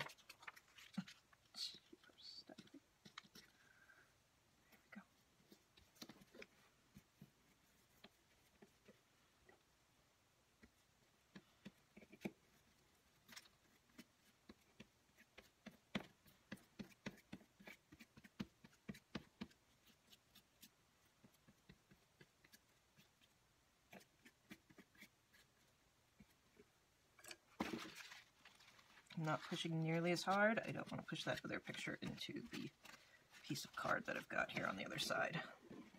Please don't. Please don't. See, it did pull up here a little bit.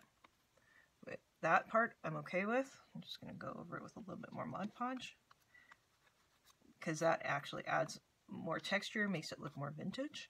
I'll just go over it with my small Distress ink pad. So both of these are to different edges. So we're going to rough up these edges. Just running my fingernail along it.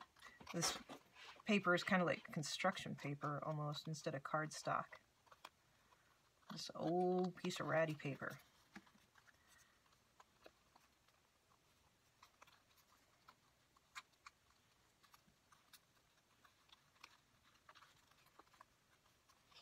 We're just distressing it. We're making it vintage. Kind of like it's been sitting around in somebody's case for years and years and years.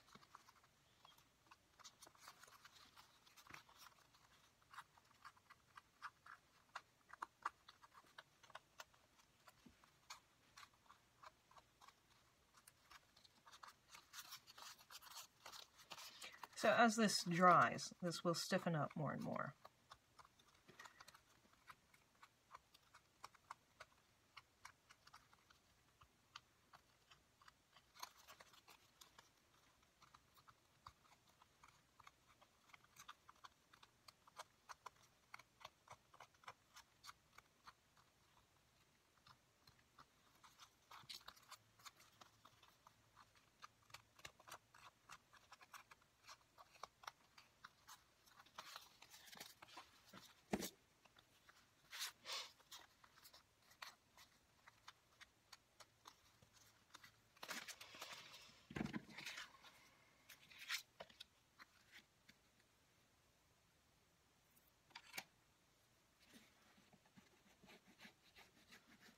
We'll see what it needs after this.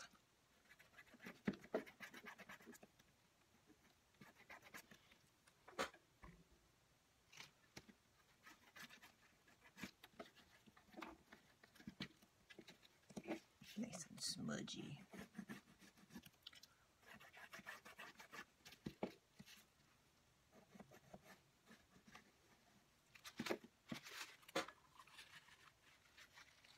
See how this works instead. Less control.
Who was this girl? Do you think they had an affair?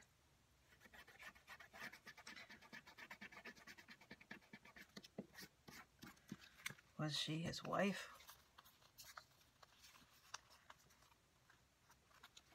Why would she trust him to do that?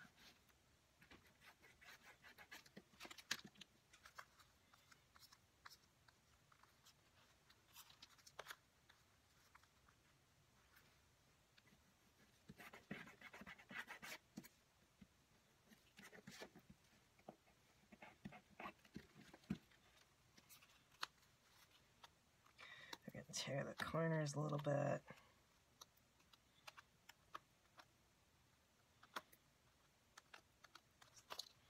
Really make it ratty.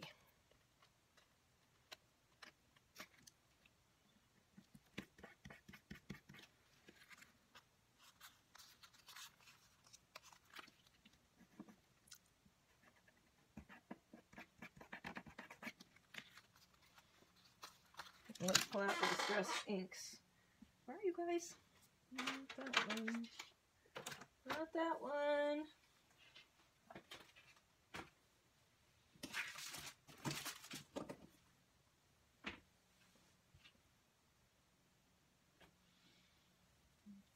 Okay, where is everything that I want?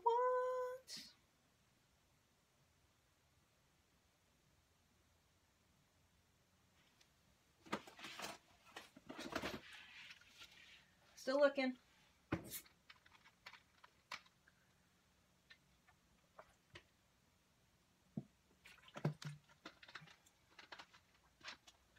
Scanning all my piles, all my stacks.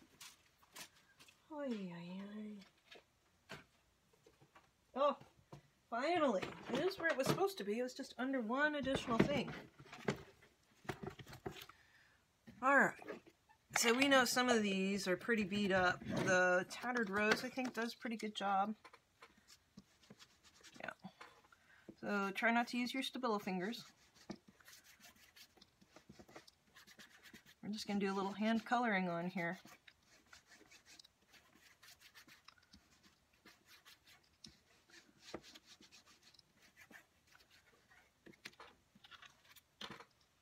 You'll notice it more on this guy.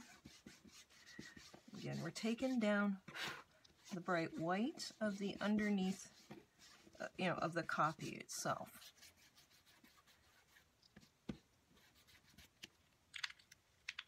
Oh, my eyes are tweaking. There. Oh, look at that green. That is Shabby Shutters. So that's adding a great tone to the photo, to the image. Trying not to get on them too much. Now,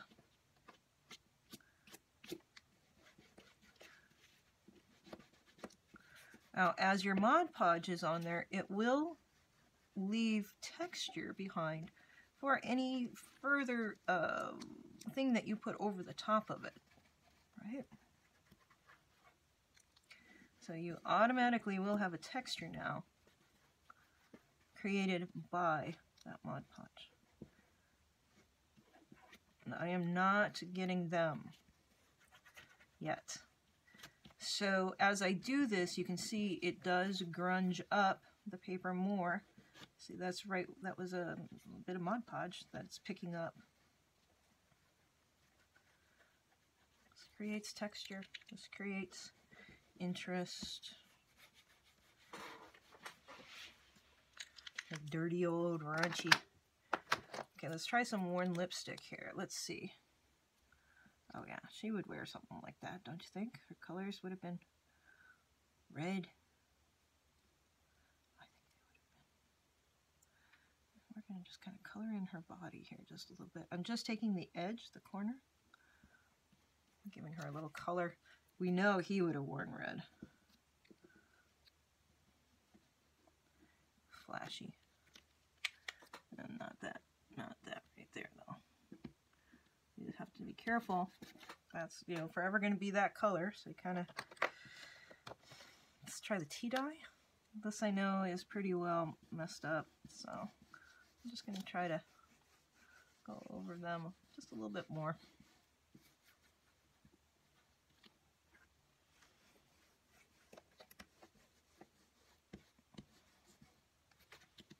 Taking that brand new image and giving it a vintage feel.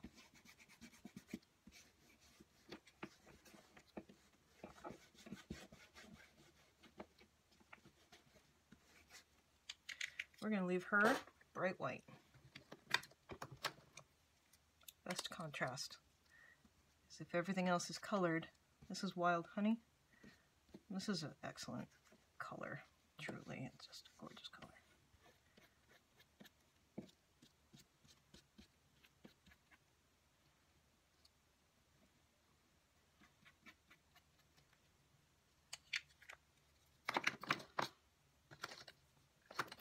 Let's see what the iced spruce does. It's a very gray color. Take him down a bit.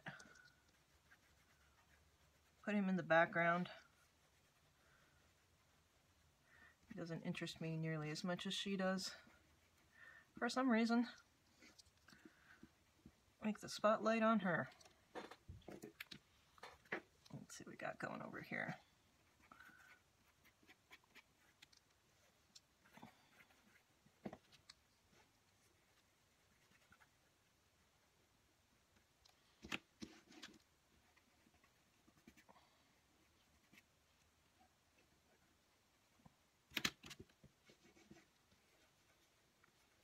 And bringing the focus to the center of the image by creating a shadow on the outside. And that, you know, your eye is going to automatically be drawn to that color. And in fact, if I add some of this wild honey, is probably the brightest color we have in here, to them, that will make them really glow.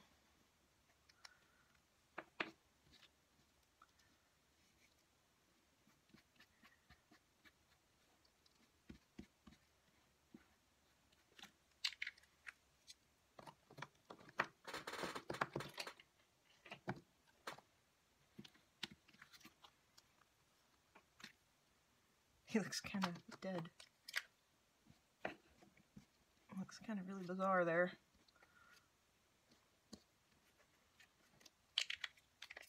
It's okay. It's okay to make him look really bizarre.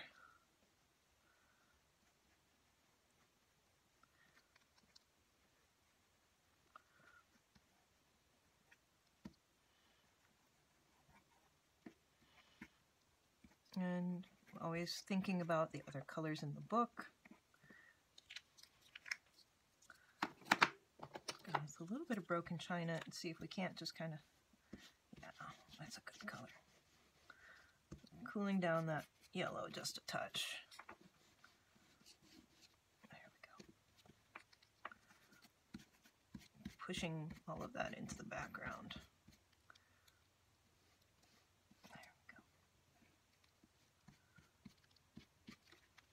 You see how much she stands out? Because she's been left black and white?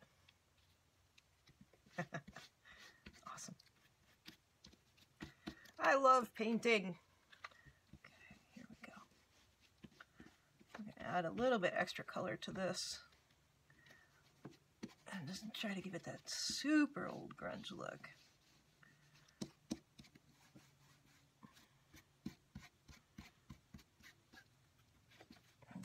Outer edges here too.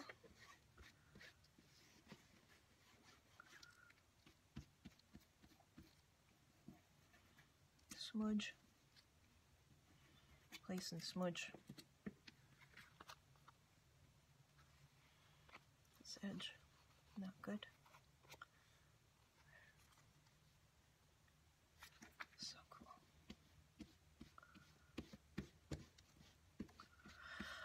Okay.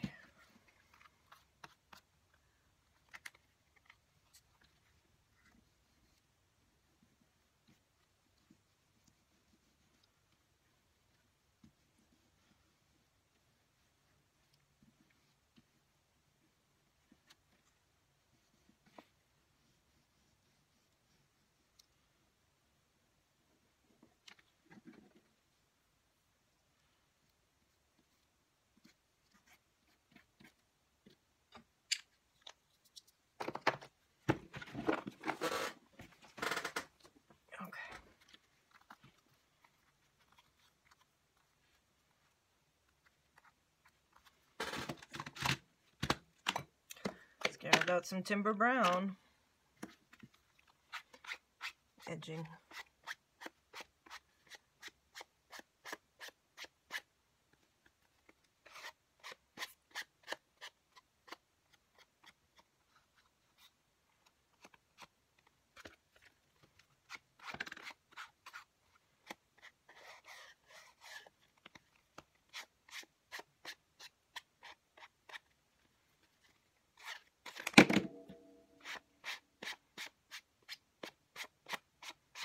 I think I ran it over my finger. I want to be careful not to get that onto the photo on the other side.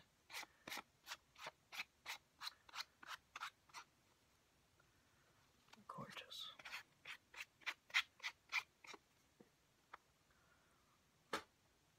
It's really different, the way that I painted it, but I like it. So I'm not gonna, you know, switch anything up on it, but boy, it's different. And this one I love.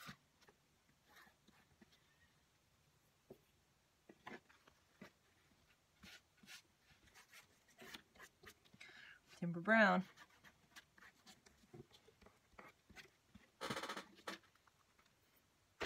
Okay, next thing, we're going to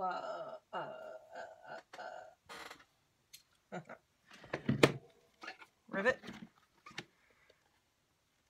And go right up here in this corner. Yep.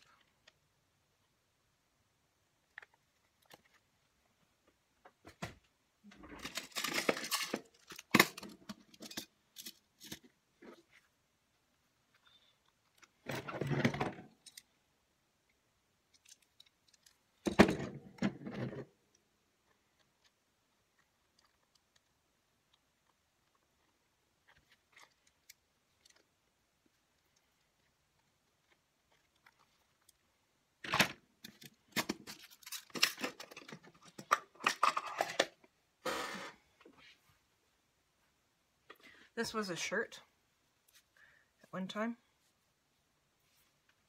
I just keep tearing parts off of it. You guys have seen this before if you've watched me.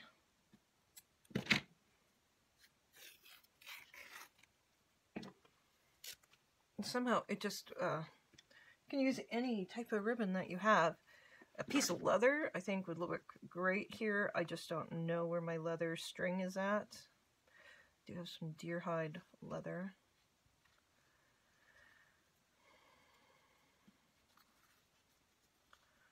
Tie that there. Bring it in, and look at how well the colors go with everything else.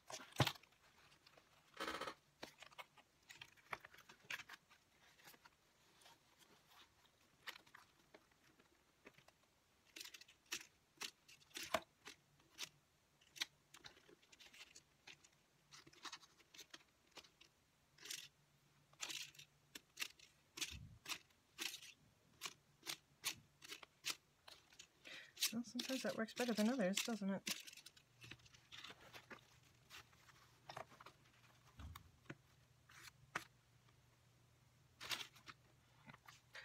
I think that's pretty well it. I've got a little touch of white here. Need to grunge it up in my hyper pickiness.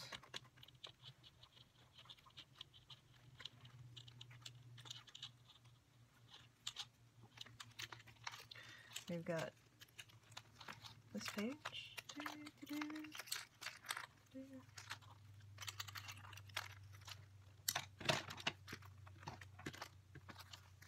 Even this guy goes right in there. So we've got the greens, the blues, the reds, the yellows, and the browns.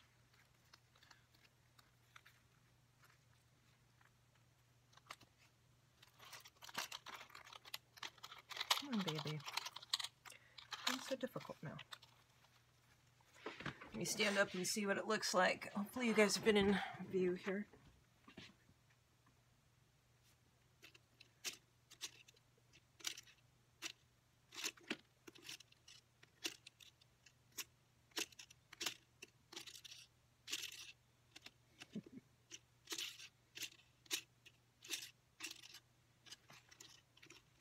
It works a lot of the time. didn't work all the time, but you know, it was a first try. And this has a little bit of a ridgeline in there.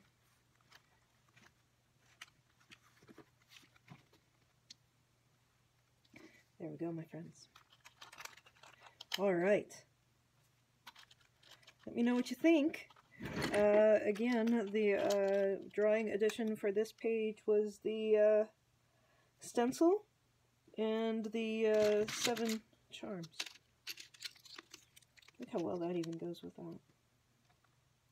You know I'm going to hang one from right there, right? Gotta do it. I just saw how beautiful it looked.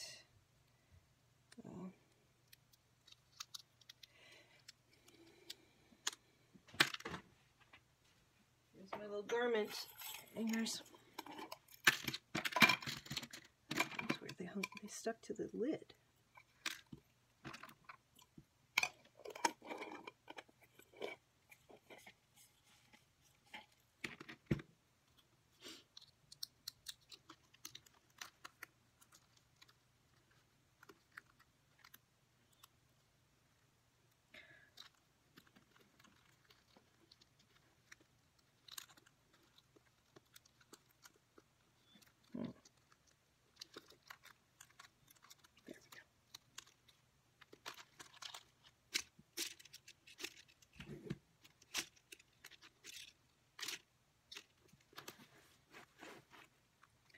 All right, everybody. Have a good day. This is, gosh, this is January 2nd or January 3rd? I think it's the 2nd. You'll probably see this on the 3rd and on the 4th. I've got the Patreon channel up and going. I've got the images up on Patreon. I have an image up of this guy and of this guy, working on that, and now I'll put this image up on Patreon. So please head over there, Stephanie Aune, A-U-N-E, Stephanie Aune Designs. And I still need to figure out my exact name. Too funny. I don't know who I am. Just signed up for it. $10 a month and you'll get images. You will get, I've got 75 pages of circus images for January. I know that's a lot. I gave you a huge, massive bonus content for signing up for the first time. Yay! Alright guys, we'll chat soon. Alright, bye.